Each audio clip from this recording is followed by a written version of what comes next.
Hello viewers, আসসালামু আলাইকুম। যে যেখান থেকে আমাদের এই ভিডিও দেখছেন সকলকে জানাই ডেইলি লাইফ পেজের পক্ষ থেকে স্বাগতম। আজ আপনাদের নিয়ে চলে এসেছি রাজশাহীর সেই বিখ্যাত আম, যে আমকে খুব মিস করে সারা বাংলাদেশের মানুষ। ঠিক এইরকম একটি আম বাগানে নিয়ে এসেছি। এই যে ছোট ছোট গাছ, ছোট ছোট গাছে অনেকগুলো আম আপনারা সবাই দেখতে পাচ্ছেন।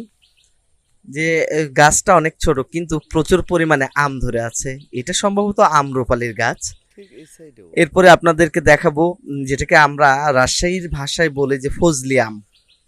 এটা হচ্ছে ফজলি আমের গাছ। গাছগুলো খুব বেশি বড় না কিন্তু প্রচুর পরিমাণে আম ধরে আছে। এই যে আপনারা দেখতে পাচ্ছেন আমগুলো গাছের পাতার ভিতরে লুকিয়ে আছে আমগুলো, যার ফলে আপনারা হয়তোবা ভিডিওতে ঠিক মতো দেখতে পাচ্ছেন না, কিন্তু সরাসরি যখন দেখবেন তখন বুঝতে পারবেন যে কি পরিমাণে আম ধরে আছে এই বাগানে। সুজলা সুফলা শস্য শ্যামলা আমাদের এই বাংলাদেশ, কত না রূপে রূপবতী আমাদের এই বাংলাদেশ। প্রতিটি মৌসুমে বিভিন্ন ধরনের মৌসুমী ফল পাওয়া যায় আমাদের এই বাংলাদেশে। এখন চলছে জ্যৈষ্ঠ মাস, সেই জ্যৈষ্ঠ মাসে চারিদিকে পাকা আম, কাঁঠাল, লিচুর গন্ধে মৌ মৌ করছে। ঠিক এইরকম একটি বাগানে আপনাদের নিয়ে চলে এসেছি।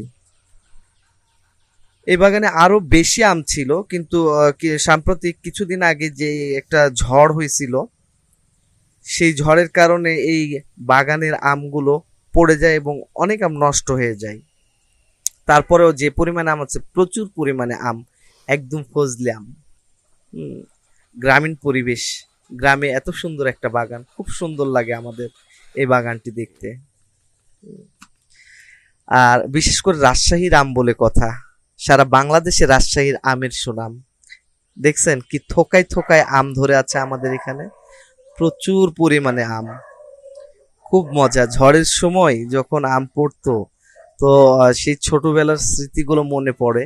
এখনো মাঝে মধ্যে সেই ছোটবেলার স্মৃতিতে ফিরে যাই যে আম কুড়ানো কি মজা।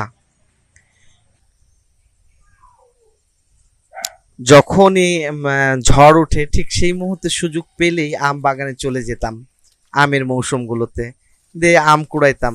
সবচাইতে মজার বিষয় হচ্ছে যে আম পাই আর না পাই, আম বাগানে যে মজা করে কুড়ানোর দৃশ্য সেটা দেখতে আরো বেশি ভালো লাগতো। তো ভিউয়ার্স, সকলে ভালো থাকবেন। আর রাজশাহীর আম খেতে চাইলে চলে আসুন আমাদের রাজশাহীতে। রাজশাহীতে সুমিষ্ট আম, এখন আমের মৌসুম, এই মৌসুমে সুমিষ্ট আম পেয়ে যাবেন। সো যে যেখানেই থাকুন সবাইকে দাওয়াত রইল রাজশাহীর সুমিষ্ট আমের জন্য। মৌসুমি ফল কেউ মিস করবেন না, যে যেখানেই পাবেন সেটাকে লুফে নেওয়ার চেষ্টা করবেন। সো সকলে ভালো থাকেন, সুস্থ থাকবেন। ভিডিওটি আর বাড়ালাম না, এখান থেকেই শেষ করলাম। সকলে ভালো থাকবেন। আল্লাহ হাফেজ, আসসালামু আলাইকুম।